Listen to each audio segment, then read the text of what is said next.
এই যে 30 রমজান বিদায় হয়ে গেলে কেন আমি রোজাটা ঠিক মতো পালন করলাম না?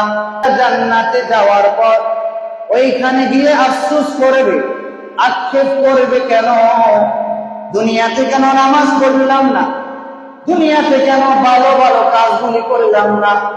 এই যে 30 রমজান বিদায় হয়ে গেলে কেন আমি রোজাটা ঠিক মতো পালন করলাম না? দিয়ে দিলেন আমি কেন রোজাগুলি রাখলাম না? দুনিয়াতে বসে বসে দোকানে আড্ডা না দিয়ে সুবহানাল্লাহ কেন বললাম না? দোকানপাটে সময় নষ্ট না করে ইতিকাফে কেন সময় দিলাম না? বাড়ি ঘরে অযথা সময় নষ্ট না করিয়ে কেন আমি তাসবিহ তাহলিল করলাম না?